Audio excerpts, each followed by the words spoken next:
Poison Ivy issue 40, G. Willow Wilson writing with David Gianfelice on the art. If I even got close to pronouncing that correct, I'll take some stars for it. So this is you on your own, Matt. Take it away. Yeah. So we're post the whole, struggle with the Order of the Green and the Bogged Venus and the Green. And now Ivy is teaching the Order of the Green Knight how to actually be good eco-terrorists, right? So she leads them into Gotham, and they're storming this building, and she's taking out the security, with some of her plant stuff. And they get in and they start stealing like information. And one of the guys goes, "Wait, why don't we just blow this place up?" And Ivy explains to us through narration, like, if you blow up an oil rig, you're only doing more damage than just taking the software that makes the oil rig run, right? We have to make things as complicated for them as we can because we're trying to save the earth, right? We're not trying to destroy stuff. And so they hack the information of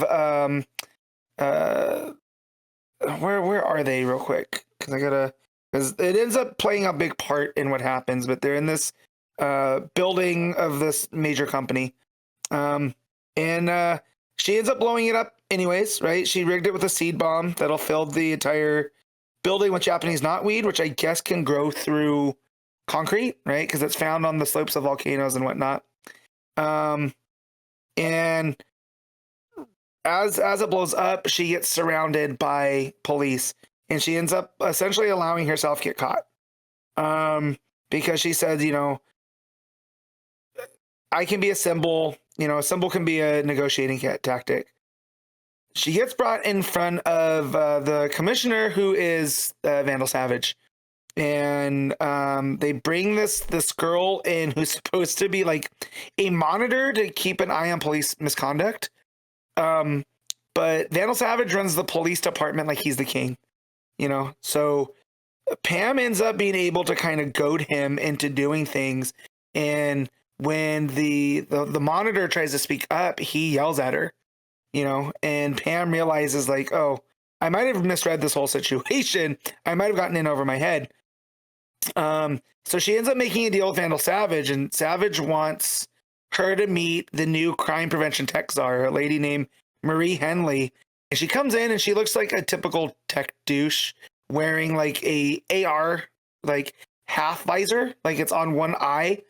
And she's helped create for the police department in Gotham an AI model that'll stop crime before it happens. So we're talking like pre-crime type stuff. Yeah. Grok's in Gotham. Oh no.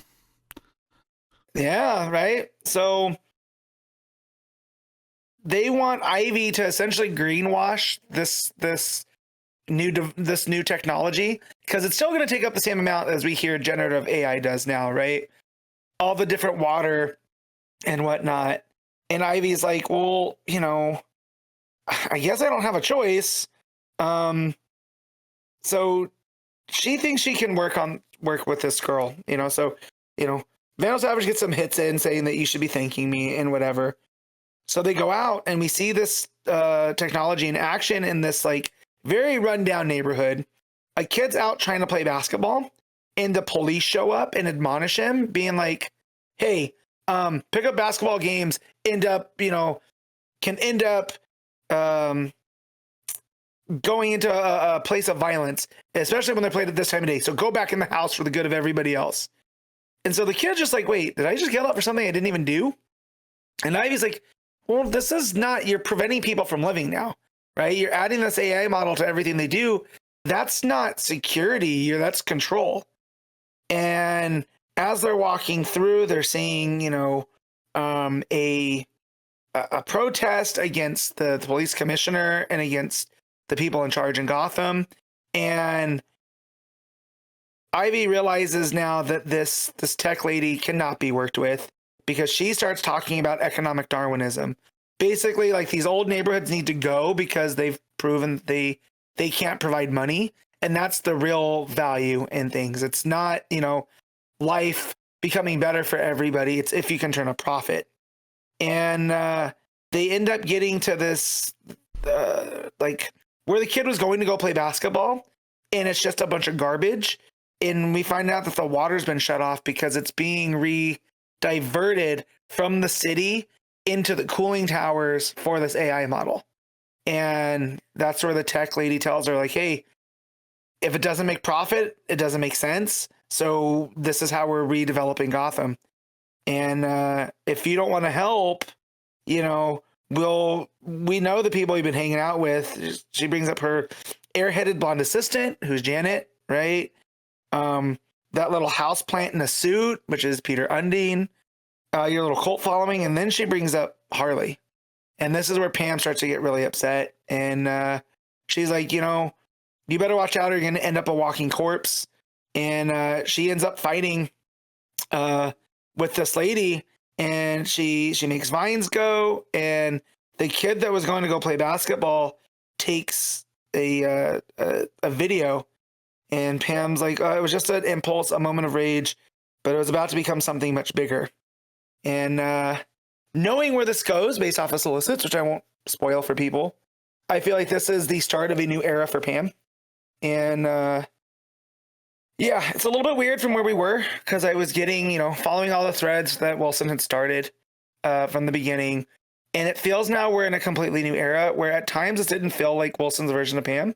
It was a little bit weird. You know, it seems like there's been a lot of changes to move the story forward, whereas a lot of time, you know, we were spending whole 2 or 3 issues in Pam's mind debating what to do with Janet and all this other stuff. And now we're moving so quick. The art by Gianfelice is, like, it's fine. It's not where the art has been. They do moments really well, like all the stuff with the protests and the tech lady and all this. It's handled pretty well, but it feels like it's just missing something. That's almost like, I don't want to say it's lifeless, because it's not lifeless, but some of the art feels like not as rich as the art that we've had before in this book. And I feel like part of that richness drives this book because it feels alive. And here it just feels like, you know, that house style from DC. Like, Pam looks like Pam, and all the reaction shots are fine, and we still have the same breakdowns, but it's just, it's missing something. It feels a bit empty. So that's a bit disappointing. But yeah, Pam's still trying to save the world in the only way she knows how, and that's to create as much trouble. So I will give this issue a 7.5.